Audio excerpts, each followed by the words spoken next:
இந்த ஆண்கள் அணி அப்படின்னாலே சிம்பிளாக சொன்னிடலாம், அவங்க வந்து குரூப்பிசம் தான் பண்ணுவாங்க அப்படின்னு சொல்லி, அதே மாதிரி தான் பிக் பாஸ் வந்து பெஸ்ட் பர்ஃபார்மரை தேர்ந்தெடுங்க அப்படிங்கும்போது அழகாக வந்து பார்த்தீங்கன்னா எல்லாரும் விசாலம் வந்து சொல்லிட்டாங்க. யார் யார் நீங்களே வந்து சொல்லிடுவீங்க.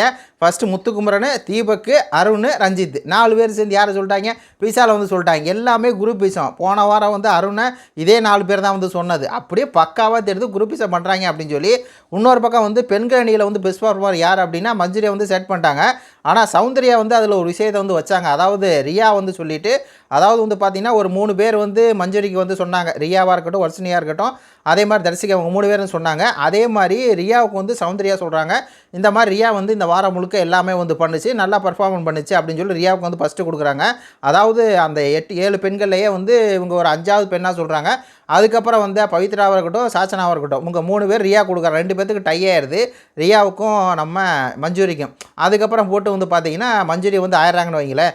அப்போ சௌந்தர்யா என்ன பண்ணுறாங்க அப்படின்னா, யார் நல்லா விளையாடுறாங்களோ அவங்களுக்கு கொடுக்குறாங்க.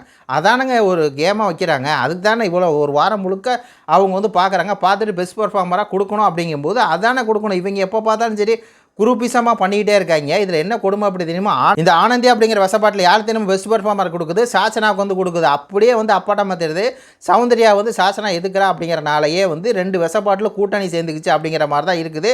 ஆனால் சௌந்தர்யா வந்து கரெக்டாக கேமை பார்த்து வந்து கொடுத்துருக்காங்க. இல்லாட்டா எல்லா கூட்டத்தோட கோவிந்தா அடிச்சுட்டு யாருக்காக கொடுத்துருக்காங்களா, யார் இப்போ இந்த வாரம் பெஸ்ட்டாக பண்ணாங்களோ அவங்களுக்கு கொடுக்குறாங்க. இது உங்களுடைய கருத்துக்களை சொல்லுங்கள். நன்றி, வணக்கம்.